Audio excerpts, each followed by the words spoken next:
ค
รับสวัสดีครับสวัสดีครับมาพบกันอีกครั้งนะครับวันนี้หายไปนานเลย วันนี้แขกพิเศษเราคือคุณบรูโน่นามสกุลครับผมครับสวัสดีครับคุณบรูโน่นามสกุลอะไรนะครับออกเสียงอีกทีนะครับนามสกุล your last name Brugnano Bruno Brugnano baby คุณบรูโน่เป็นชาวอิตาเลียน yes from Milan from Milan Italian but I've been here how long have you been here again almost 20 years now but I have to sorry to all my Thai friends I am too shy to speak Thai in front of the camera, so better speak English.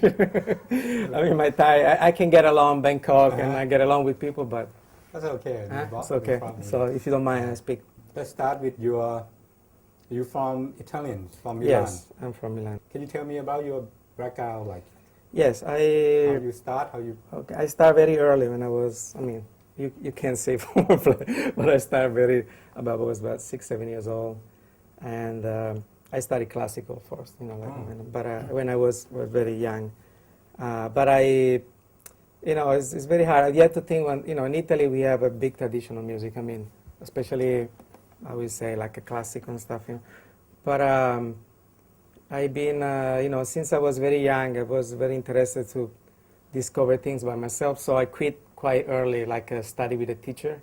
So But I start to experiment different things, from, of course, forming the first band, like when I was 10, like a rock band.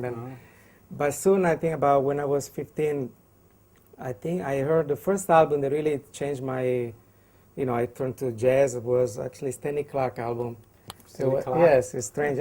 It was Stanley Clarke's first album, and I was shocked about. Like it was because a mix. It was a transition for me from the rock. I was really into Deep Purple, all this.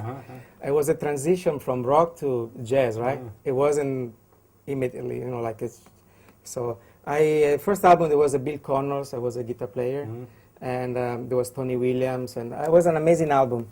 And soon after that, and I thought it was, I never heard nobody play bass like him, and but soon after there was a Jaco Pastorius first album that I completely freaked out, But what I did, I sold all my rocks album. I mean, which I regretted now, but I sold the album and I bought so many jazz album, Start to, really going from the tradition, reading books and I was about 15, 16, I think. And that time in Milano was like coming a lot of jazz players, and I tried to, be, in every concert, every place that I could, try to absorb. And I was really into, after a while, I was really into avant-garde, even if I couldn't understand anything. I was, listening kind of like Art Ensemble of Chicago, Anthony Braxton or Steve Lacy, all these Sam Rivers, like very, very heavy jazz, can I even understand now? I mean, but I thought that if I could understand, going to the limit, everything else, it was like a pop music for me, you know what I mean? Like that was so avant-garde, so advanced that everything else, like if you listen, anything else was like a...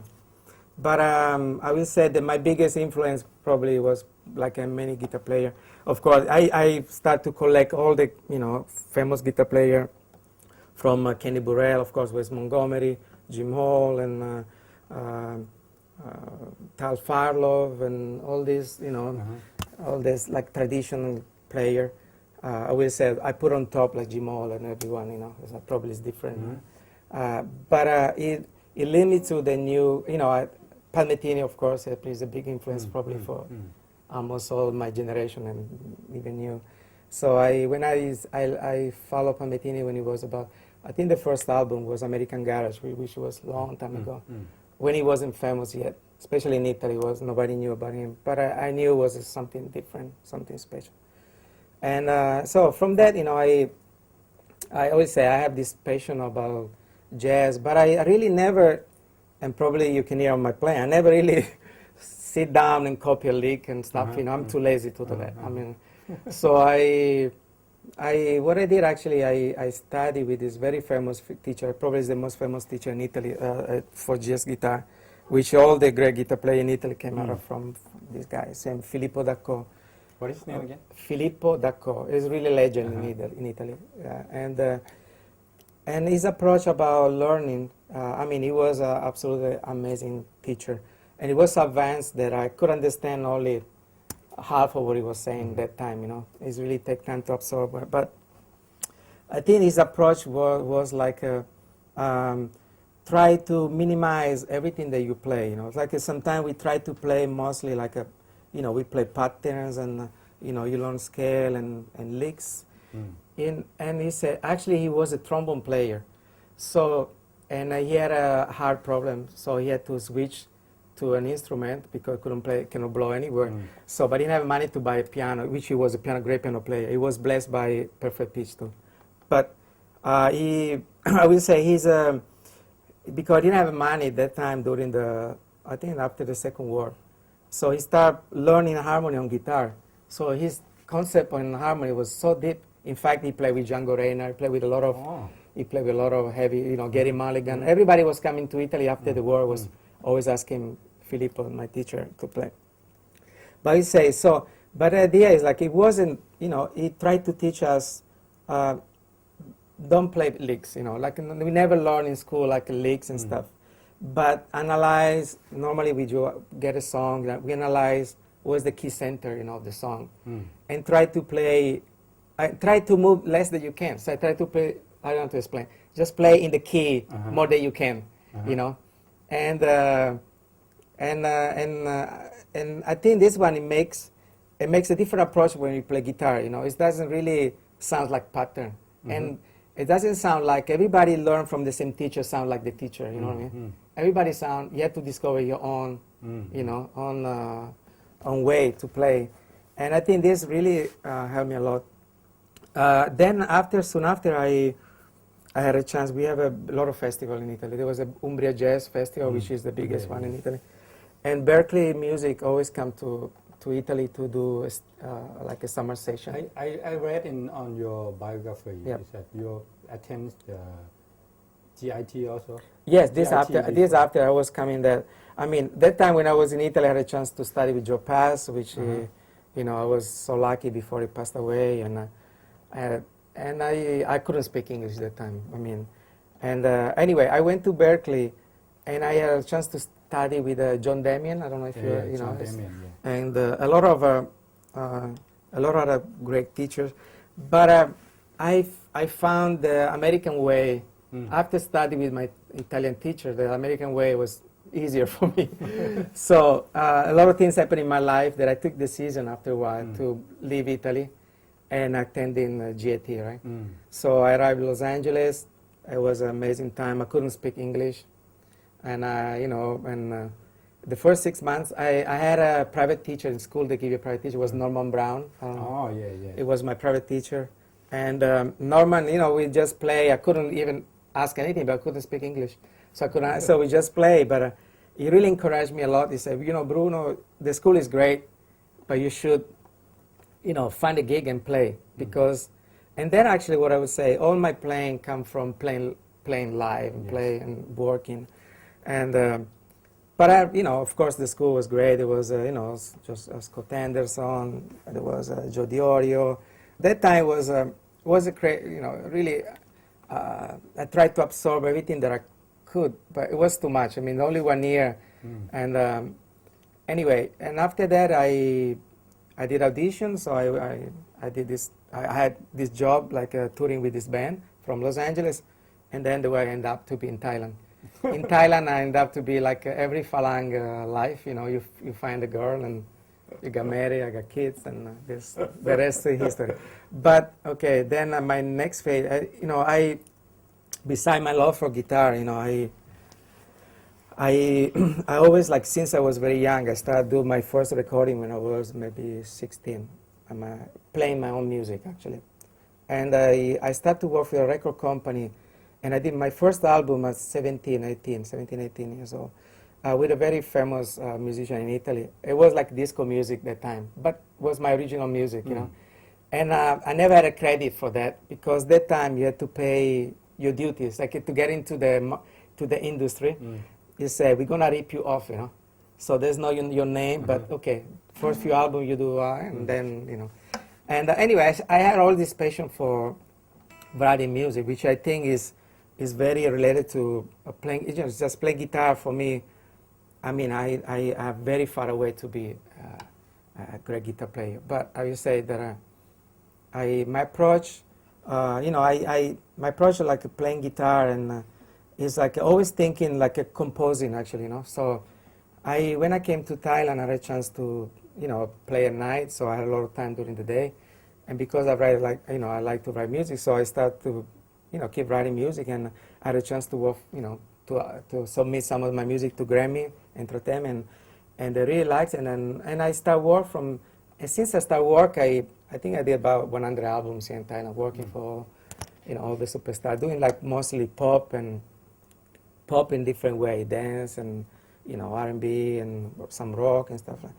So it was a great experience, I would say. You know, it gave me an opportunity to, you know, to learn new things. And I was thinking, so I'm getting older, what am I gonna do? You know, just playing guitar maybe is not enough. Now the level of guitar player is amazing. I mean, it's amazing player. I mean, I can do my own thing, but I would say, you know, if I want to be good at what I do, I think I better start do something new. And so I started, you know, start really work on composition and working on, you know, on composing, arranging. And so I think I got pretty good on that, you know. And so I worked for about 15 years with Grammy.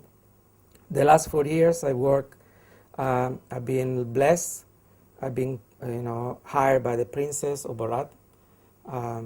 she she was looking for a composer and a songwriter for her project, which we did 2 movies and we did an album which has never been released yet, but a TV show. This is a lot of programs. So I worked for 4 years intensely for the princess, and some project for the king as well, His Majesty, and the last 4 years I turned to change. I was thinking because the market is being the music market is like everybody knows is very tough. Not only playing live, but like especially the recording and the industry is so bad, with all piracy and stuff.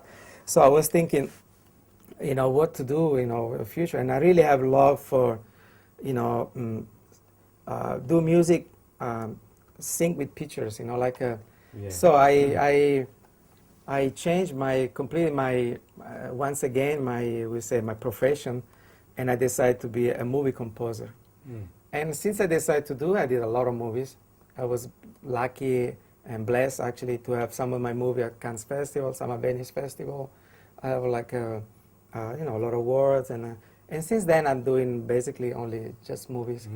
And so the guitar is always there.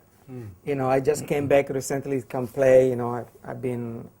Not many people call me to play actually because they think I'm very busy, and I love play. If somebody needs a guitar player, you can actually call me. But I come back and play blues with this band, which I enjoy very much. And I play with this guitar like you asked me before, and it's not really a blues guitar, but I try to bend. It's very hard, but I really enjoy it. I come back, balance the studio work. I got my own studio, of course, and so I spend most of the days in my studio. And I don't say that I'm practicing much guitar. When you ask me and come and do this thing, I say, what am I gonna, I teach for a while, but I'm not. I don't think I'm a teacher, but I was saying, I can actually show my approach to, what I use guitar for my things, and the few things that I think that are fundamental on my playing, I think I can show. Let me Yes. let me draw back to Yes. to some of your story. When you say that your first start jazz guitar, Yes. you came from rock, Yes. I was very into And- Deep Purple. Yeah. and then which was your first song that you learned about the jazz song? But the jazz song, probably Autumn Leaves, like everybody knows. Autumn Leaf? Yeah. Okay, so I think we should do Autumn Yes, Leaf. yeah, we should do that. And actually, that's why I want to, as we say lesson or something, I want to maybe give you a few tips about it, some advice of. It's a song, one time Barney Kessel said, one time, like, you don't need to know many songs. You need to know only 10 songs, and then you're going to be set for the rest of your life. Because, one song, you can stay forever, actually. There's an infinite possibility, right?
Okay, two things, I want to talk about it. First thing, the playing, instead to play vertical, play horizontal. So it's like the approach is very like a, kind of a horn player, right? Like, so what I can do actually, if you play the chord. I try, in exercise you can do at home, try to limit your playing just on one string or on two strings, For example, I will try, I'm not sure, but, okay.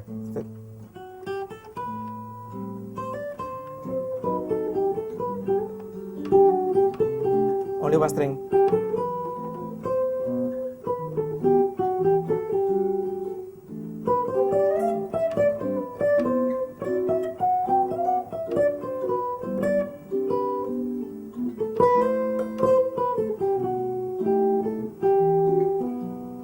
Okay, there's only one string. So then, you see, in this way, you force yourself here to play in this way, right? So it's like so you play more chromatically and play, and there's no pattern. You can play really licks, you know what I mean? Okay. So you have to think only in musical terms. What I do is connecting idea. I think is, when you play, it's the same thing when you write music or whatever. Everything has to make sense. It's like talking. You talk with dynamics. You don't talk like a robot. Today I went to see. I went to. You talk. And so the notes has different levels, like soft and strong.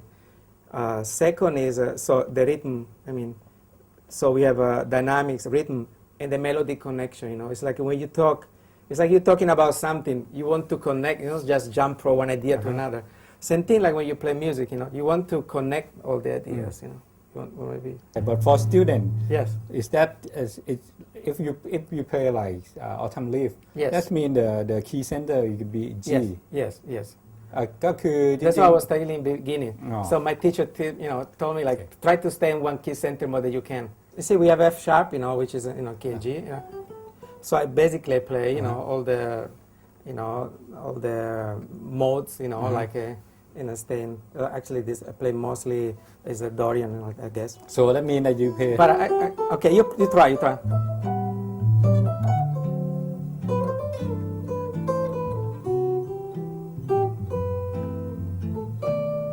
Yeah, beautiful.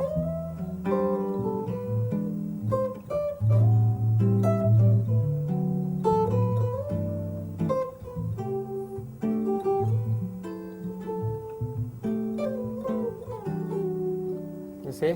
Beautiful, you see?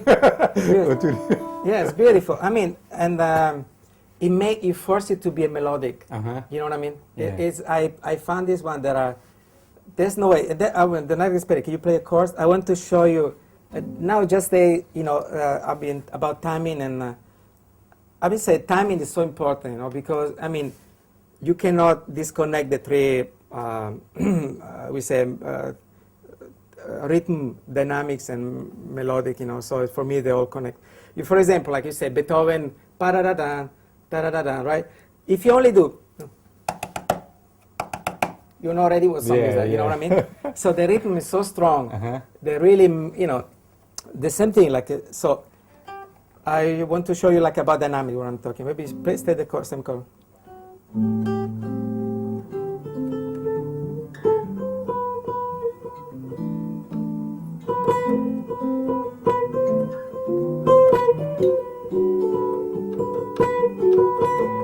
Only three notes.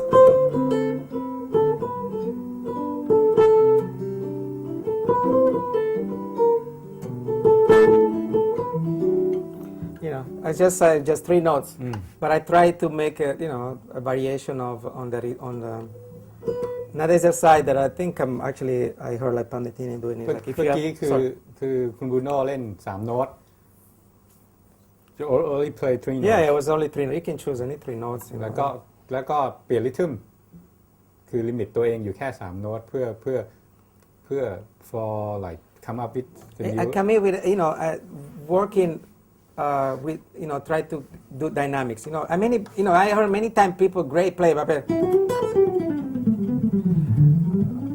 it's great, but it's like talking to me sometimes with not meaning. I think the difference between like Palmettini or all these great players, they have something to say. Like really when you listen, you remember. You can actually sing the solo. You know what I mean? Yeah. You can actually remember and sing the solo, which is not easy. I mean, they are great guitar player, but in the end they say, what he said. I don't know. And same thing like Wes Montgomery. I mean, Wes Montgomery is the father of. You can sing every solo. You know what I mean? So I'm thinking, but this approach helped me on my own, my composition things. For example, if you do counterpoint, like you work on counterpoint, like it's another exercise you can do alone. Just play the bass, and then play.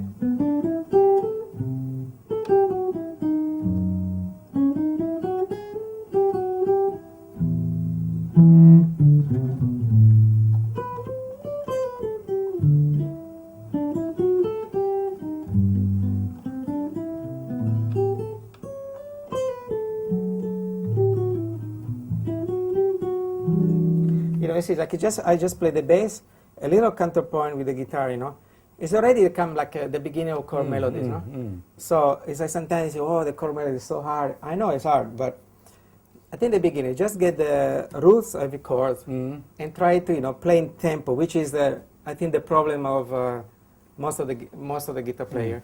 Play, the chord changes in tempo, which is so. And another thing that that really helps, break the song in arpeggios. The song is okay. We have A minor, so I play A minor, D,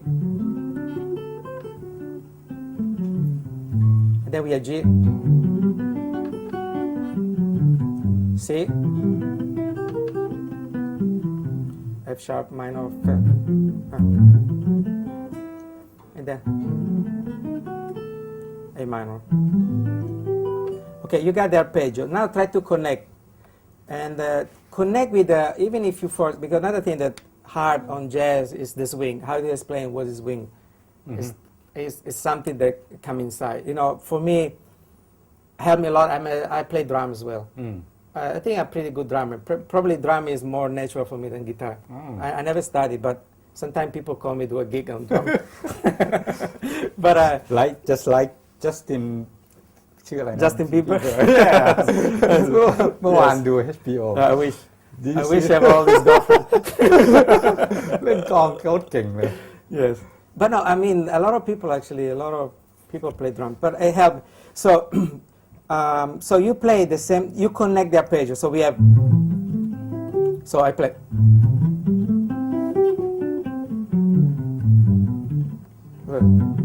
Oh, yeah, sorry.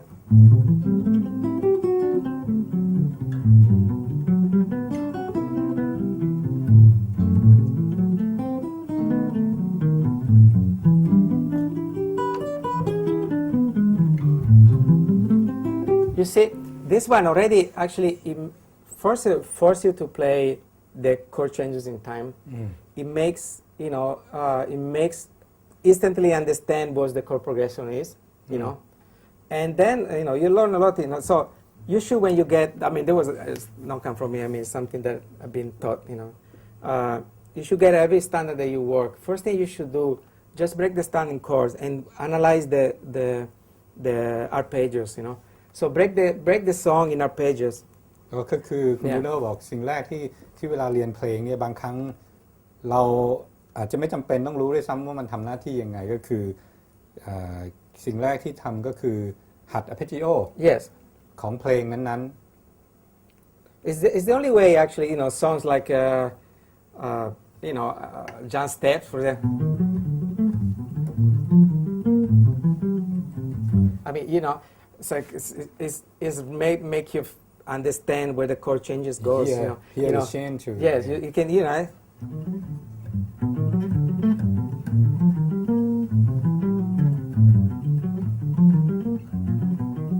see, and so it's like it's very simple, but you train your own ear to understand the changes. ก็ arpeggio สำคัญนะครับอันนี้ก็คือทำให้เราได้ยินเชนแล้วก็ ขึ้นโครงของเพลง Yes. structure Yes. Yeah. And then the next step you can do from the arpeggio, you know. I remember my teacher, I had this teacher called Carl Schroeder. He was a teacher, you know, MI in Los Angeles had two buildings. The very, the original building, the first building was in Hollywood Boulevard. I mean, they all bought Hollywood Boulevard, was near the Chinese Theater. And there was this teacher, Carl Schroeder, which he was a pianist, a composer. He did composed for piano duo, like Duke and direct Duke Ellington. I said it was amazing. It was like out there, you know. And then there was the new school, you know, but he never moved to the new school. He never accepted. It was too commercial for him. He was really pure artist. So we had classes where we had to, you know, put the band together for people, which I suggest everybody, you know, even if you're a beginner, you know, just get, you know, for friends to guitar, bass, and drum, right? And get a songs. Instead to think about going out and play, I mean, this is the next step. But just do for start, you know, just get, you know, friends and get a song, like How to Live, for example. And then, you know, what we did, we had to play the melody, the head, and then, okay, take turn, we play arpeggio. You know, we had to play the arpeggio connected. The third things we play, my teacher used to call a little flower, you know, just get the notes from the arpeggio and connect in different way. I mean, you know what I mean? Just randomly, you know. And I did, actually, I didn't bring here, but I did a book with a fretboard, and I break up all this arpeggio, all this scale in dots. So what I do, I just look the dots, and that's the same thing, you know. I try to don't think of music as a pattern, you know. Like, so just look in the dots and move the finger in according to the dots without knowing when to go. But sometimes come out things very different, no? When you say your approach is not relies on pattern and lick, and do you have any kind of, when you play with your friend, that mostly the guitarist is always get into the lick zone? Yes, yes. Do you have any kind of problem with them, like, hey, this guy's no lick? No. I don't judge, and I think it's great. It just made I'm lazy. I never learned. I never really just like sit down and I can't. I don't know. It's something that I rather to do something else than learn a lick, which is, I mean, it's great. I think is, you know, you will really. But the other thing, I'm afraid that when you get into licks, it's very hard to get out. And you say when you not play lick mostly, and because I'm not. Yeah, no I can lick see. too. I can see. I can hear. Because I study with my teacher that again licks the whole thing, and when you play with the lick guitars guy, and they always say you don't have the language. Yes, yeah. No, actually, they embarrass me, you know, because they play so well, you know. And I try to, you know, the thing is, I don't know what is. Did you have to go back and try to learn lick just to? No. I actually, I appreciate what they do, but you know, you have to. You are what you are, right? You are what you are, and you know, and you like it or not, I'm like that, you know. But I say that I appreciate. I mean, I really appreciate people who can play. You know, I was watching the guitar tie, right? And I was amazed. I better stop. Today at the interview, you know, if I start to see all these people that play, you know, that really embarrass me. I mean, like they're so good, you know. And for me, I say, okay, all my approach about music, I will say has a meaning which doesn't stop on playing guitar. It's something that I use in my own everyday work, which is, you know, writing music for movies now, and before writing pop songs. Yeah. This is actually, this approach is very useful because it's the way you learn, the way you come up with any idea that can relate to your original song too. Yes. And I try to tell many people that if you come up with your own idea on the improvising, Yes. it can pay you back somehow. Yes. But if you learn so many licks sometimes like chromatic jazz Yes, lick, yes. it's not Yes. a melody. It's not melody. Yes. It just connect the line together. Yes. It's very hard, very easy to cover mistakes, you know. Yeah. It's just a play, you know.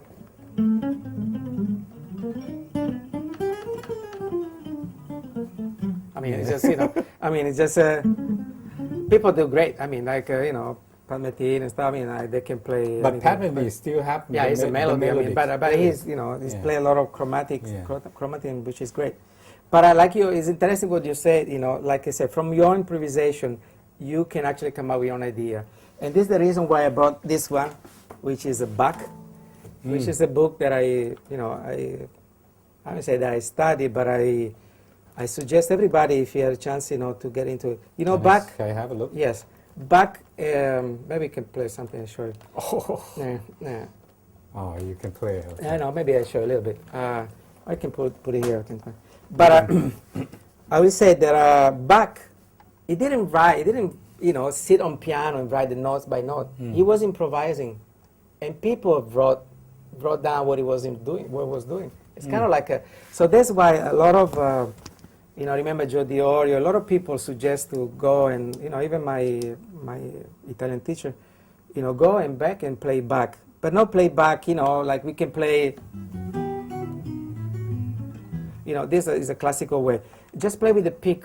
I don't know if I'll be able to do it. If I do mistake, I'm sorry, but, and I'm getting old, so I can see very well, but maybe I need this one better. I'll stand. But I want to show, how see the idea about the idea about the arpeggios, is so strong on Bach, For example, this is the suite number 1 for violin. So the fingering is not really for guitar, and so you have to find your own fingering. So, but you see, you have to even sweep,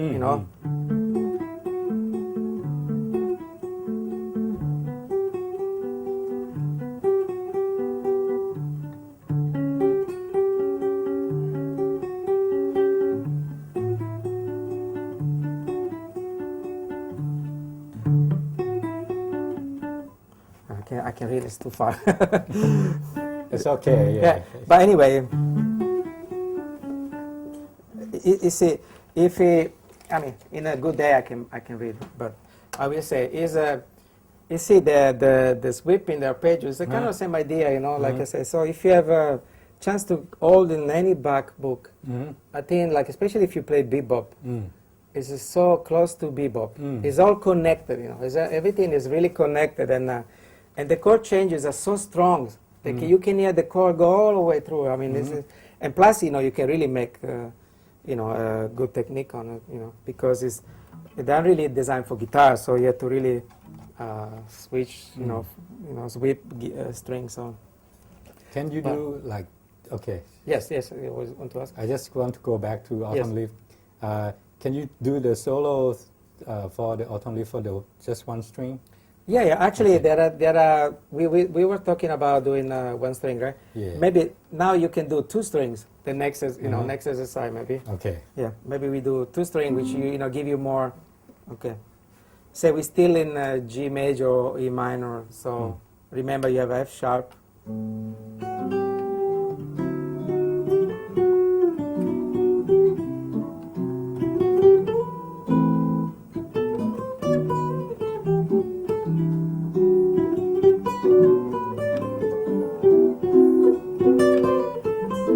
See the idea?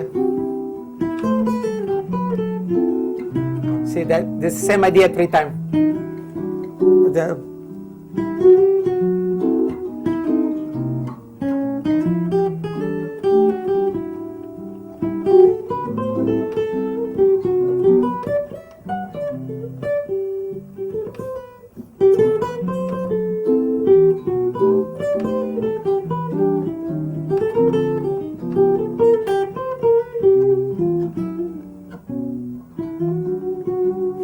So I try to connect.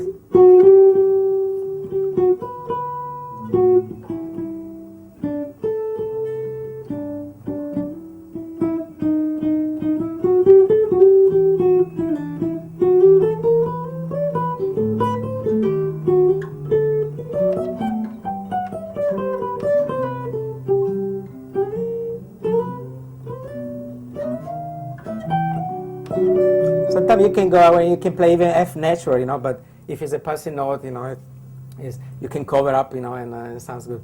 But, for me, it's already a lot. 2 strings. I can actually just play. And a matter of fact, when I started playing guitar, I had a very old guitar. I didn't have money to buy all this. I had only 1 string. So we would just play, I was just play bass on 1 string. But again, I think is a great exercise. So from 2 string, then you can move to 3 string, right? And of course, and after when you play, you limit yourself to play with 3 string, 2 string. When you got 6 string, it's amazing, man. You got a lot. You can